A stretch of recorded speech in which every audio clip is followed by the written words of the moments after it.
Assalamualaikum warahmatullahi wabarakatuh.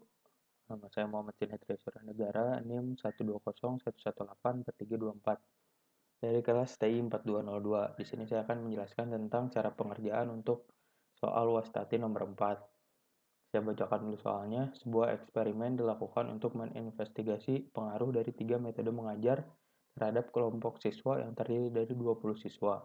Setiap siswa dipilih secara acak untuk diberikan sebuah metode mengajar. Dan pada akhir program selama 4 pekan diuji dengan sebuah ujian. Hasil ujian dari 20 siswa sebagai berikut. Ini merupakan hasil ujiannya dari metode 1, 2, dan 3. Nah, ukuran sampel untuk setiap perlakuan adalah kecil dan hasil uji normalitas menunjukkan bahwa asumsi normalitas data tidak terpenuhi.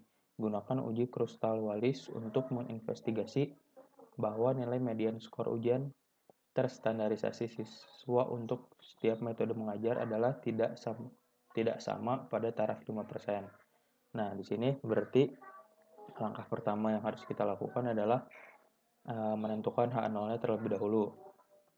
Nah, H0 itu kan pasti sama dengan. Maka di sini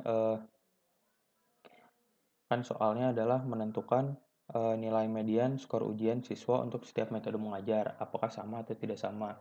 Karena H0 itu sama dengan, berarti nilai median skor ujian siswa untuk setiap metode mengajar adalah sama. Dan sedangkan H1-nya itu kebalikannya, tidak sama dengan, berarti nilai median skor ujian siswa untuk setiap metode mengajar adalah tidak sama. Langkah ketiga adalah menentukan statistik ujinya. Di sini kita menggunakan uji Krustal-Wallis. Nah, langkah pertama yang harus dilakukan adalah kita menyusun nilai-nilai siswa ini dari yang terkecil hingga yang terbesar. Nah, di sini dari 61 sampai 93 udah disusun sampai yang terbesar.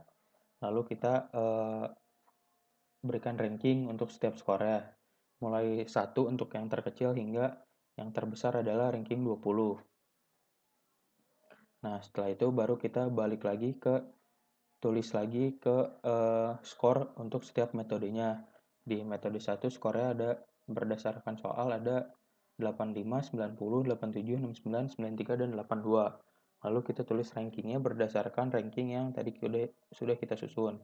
Nah, di sini adalah skor 85, rankingnya tadi kita sudah hitung adalah 16, maka di sini kita tulis 16. Lakukan untuk metode 2 dan 3 juga sampai semuanya selesai. Sampai yang 80 ini misalnya 80 skornya.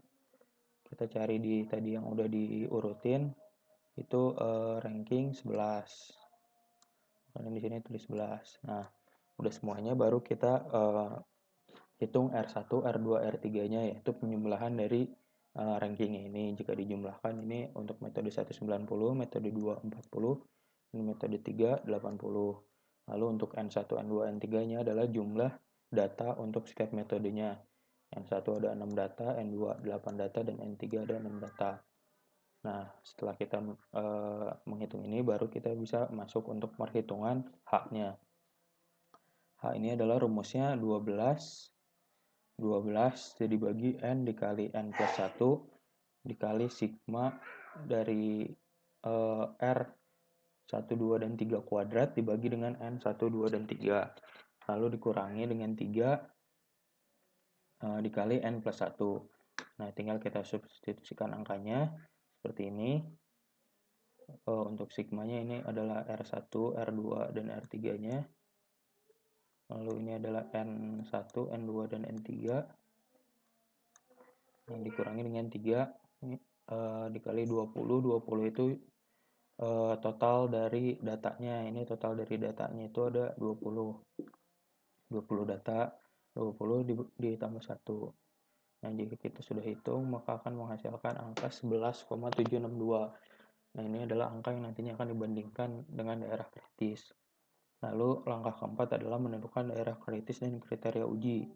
Di sini alfanya adalah 0,05. Nah, ini tuh dari soal, yaitu kan di soal itu diberitahu pada taraf 5%. Yang artinya jika didesimalkan menjadi alfa adalah 0,05. Lalu menghitung V-nya dengan rumus K-1. K-nya itu 3 karena ada 3 metode kan. 3-1 yaitu 2. Berarti yang kita cari di tabel adalah X kuadrat dari alfa 0,05 dengan variabel itu dengan V-nya itu 2. Maka akan menghasilkan angka 5,991. Nah, di sini jika kita sudah menentukan X kuadrat hitungnya itu, baru kita X tabelnya itu baru kita masuk ke kriteria uji. Kriteria ujinya itu kita tolak K0 jika H hitung itu lebih besar sama dengan dari yang tabel yaitu 5,991 dan terima H0 jika H hitungnya itu lebih kecil dari H tabel yaitu 5,991. Maka kita bisa ambil kesimpulan tolak H0 karena H hitung lebih besar sama dengan dari X kuadrat 0,05 atau 11,762 lebih besar daripada 5,991. Maka dapat disimpulkan bahwa nilai median skor ujian siswa untuk setiap metode mengajar adalah tidak sama. Nah, sekian penjelasan untuk soal nomor 4 dari saya. Mohon maaf bila ada kesalahan. Wassalamualaikum warahmatullahi wabarakatuh.